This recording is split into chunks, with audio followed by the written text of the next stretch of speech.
Hey YouTube, welcome back to the Celtic Clydesdale Show. I'm Jim and I am the Celtic Clydesdale. In today's episode we're going to be talking about the On Cloudstratus running shoe. Obviously I'm going to be doing a review of that shoe. Now before we get into it, I will say that On Running did not give me this shoe. I actually didn't purchase it either. I won it in a drawing. Sort of a sweepstakes sort of thing, but in any case the company didn't give it to me, and they, number one, they have no idea I'm making this video. Number two, they will never see any of this information before you're seeing it.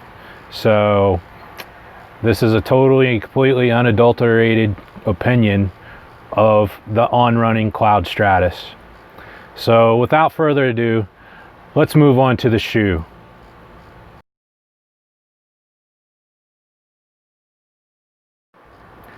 All right, so the shoe. This is the On Running Cloudstratus. I forget what particular color combination this is on the site, but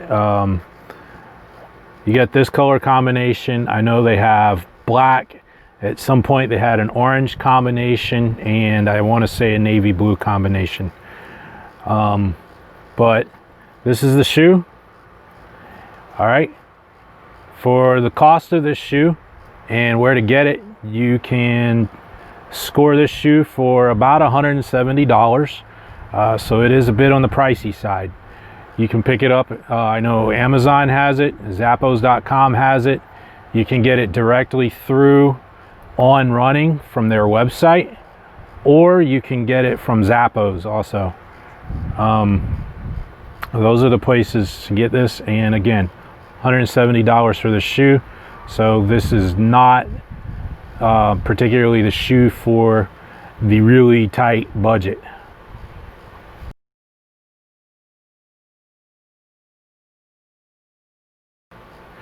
Okay, so let's talk about the fit and the feel of the shoe. For me, I wear a size 13 in this particular shoe. It fits true to size.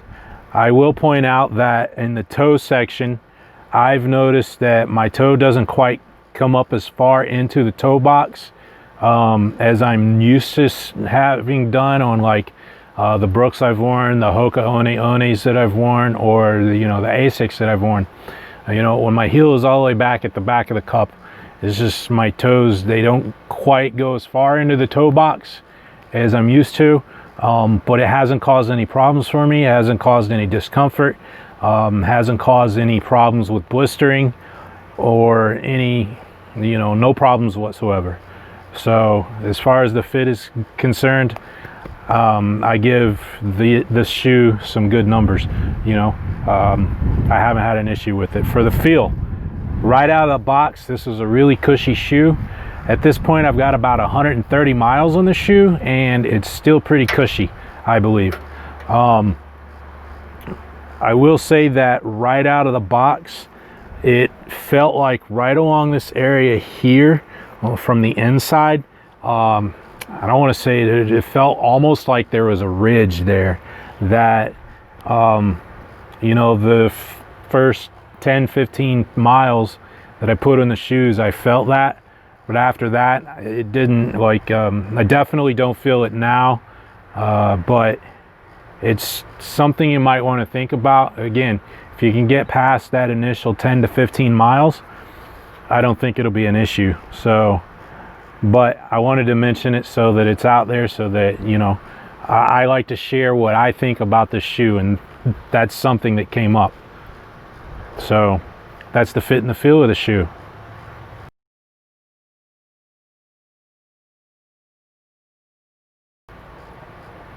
Okay, ride of the shoe.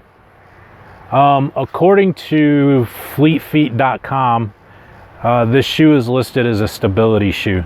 Now, I don't particularly need stability shoes. I run in a neutral shoe, and when I went on the On Running website prior to selecting these shoes, I basically went through their little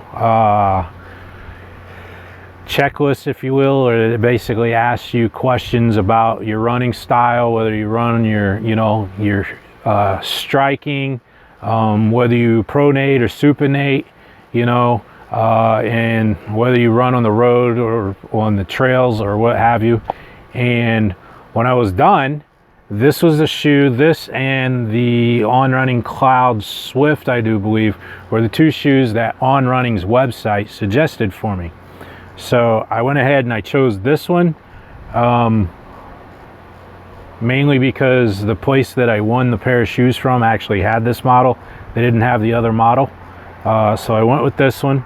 And to be honest with you, I think it's, you know, it's well suited for my running style. And again, I don't need a stability control shoe or anything.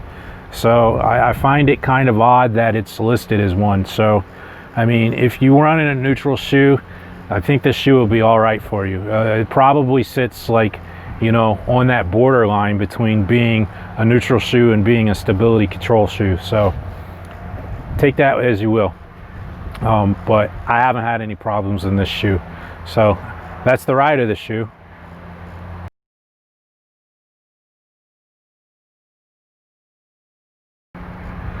Okay, durability. Yes.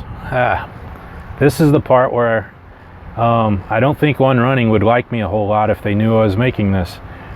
As far as tread wear is concerned, you can see it's actually pretty decent. With 130 miles, I've got, you know, a little bit of wear in through here. I am a 4-foot striker.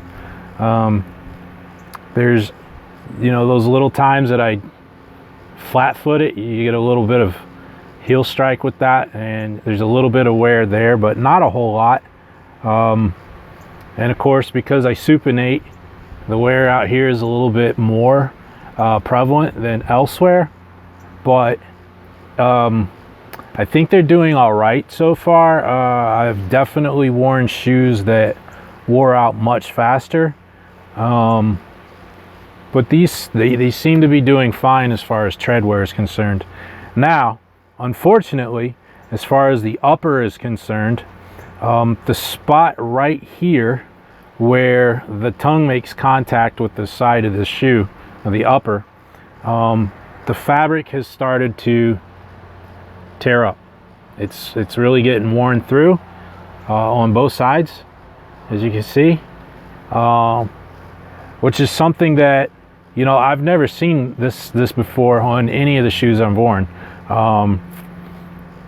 I know my other running shoes, I'm cycling through 3 pairs of running shoes right now. The other 2, they're both Asics Gel Contend 5s, and both of those have 200 miles on them, and there's no damage like this or no wear like this on the material. So I don't understand how a $170 shoe can have this kind of wear on it after 130 miles when a $45 shoe after 200 miles doesn't have this kind of wear. Also, if I pull the other shoe up, if you look on the back at the heel cup, the fabric right there where it would touch with my sock, it's also wearing out. And again, on the right shoe, you get the same wear right here where the tongue meets the upper. And it's just something I don't understand. For the cost of the shoe and the relatively low mileage that these have on them, I don't understand this kind of wear, especially, like I said, I've never seen this wear before on any of the Asics I've worn. I didn't see it on the Brooks Ghosts that I wore, and way back when I put some Hoka One Bondi 4s through their paces, that I didn't see this sort of wear on those shoes either. This is really something that's it kind of upsets me, to be honest, and I don't know. We'll see how much worse it gets as I keep putting mileage on them. All right, so that's the durability of the shoe.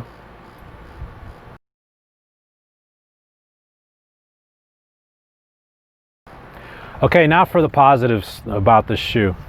It's actually a pretty comfortable shoe. I do like the comfort of the shoe, and I like the way it feels on my foot. I like how It cinches up fairly tight without lacing it incredibly tight. So I get a nice snug feel side to side and at the heel cup on this shoe, which I really like about the shoe. The other positives about the shoe is it's, as far as shoes are concerned for, you know, heavier athletes like myself, it's a really light shoe. And that being a very light shoe, it makes it a very swift shoe. So if you are a heavier athlete, but you're on the quicker side of your runs, say, you know, in the 8-minute to 9-minute per mile pace zone, I think these shoes will be pretty nice for you as far as handling that sort of speed. You may be able to run faster in them. I don't know. I'm not that quick, but it is a swift shoe. It is a comfortable shoe, and it feels nice on the foot when laced up nicely. And those are the positives on the shoe.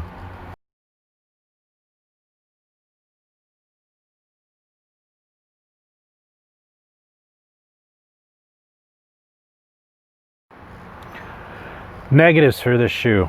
Like I covered in the durability, the fabric wear at these 3 points, particularly on the right shoe. I didn't really show you the left shoe, but the left shoe also has a little bit of wear right there on the heel. Not quite as bad as the right shoe, and I'm not sure why that is, but the good thing is the socks I wear, this never touches my skin, so I don't understand what's going on. But other negatives, like I mentioned earlier, when they were first out of the box in the first 15 miles or so, I felt like a little ridge right along just after the forefoot, or just behind the forefoot, and I don't want to say it was uncomfortable, but it wasn't the greatest feeling. But like I said, after about 15 miles, I didn't feel it anymore, and with 130 miles on them, I certainly don't feel it anymore. I don't believe that I would have made it to this many miles on them had it stayed there. Other negatives for the shoe, and this is just because, honestly, because I'm lazy, the out of the box laces that come on the shoe they're pretty thin for my liking. And again, the only reason I've left them on is because I'm lazy. They do come with a wider pair, but to be honest with you, I'm not sure if the wider pair will lace up like you see here. I haven't tried, so yeah. So those are the only real negatives I can have for the shoe, and yeah, moving right along.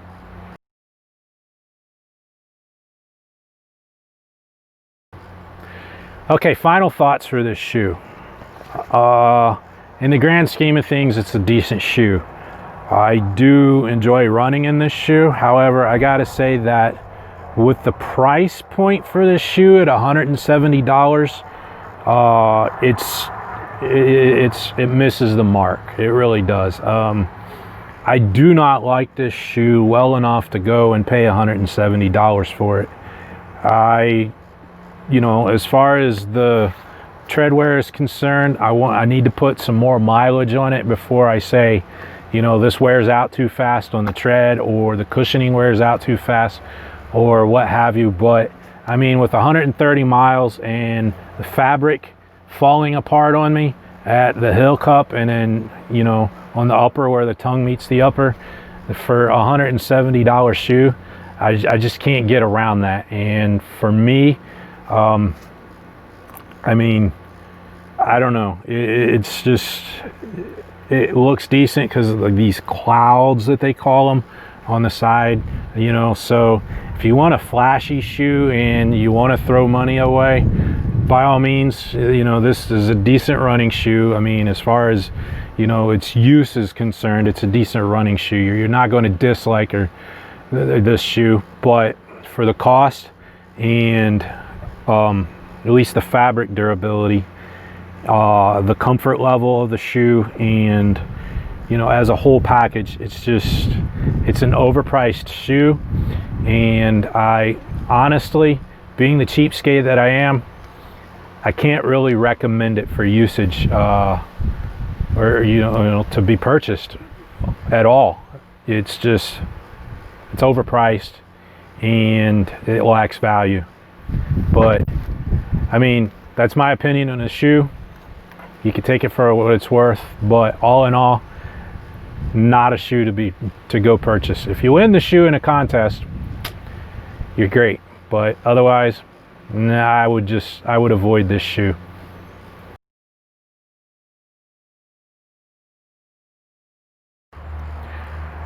All right, now if you would, I would really appreciate it if you'd like this video, if you actually enjoyed the video. Of course, if you disliked it, I'll take the bad with the good. Also, if you're new to the channel and you'd like to be part of it, go ahead and subscribe, and also ring the bell so you'll be notified of any new videos. I'm trying to get my videos uploaded on Wednesdays, and so far I've been successful at that. Next week I want to be discussing the Wadi Inc. Contender 2.0 triathlon shorts. And until next week, keep on keeping on.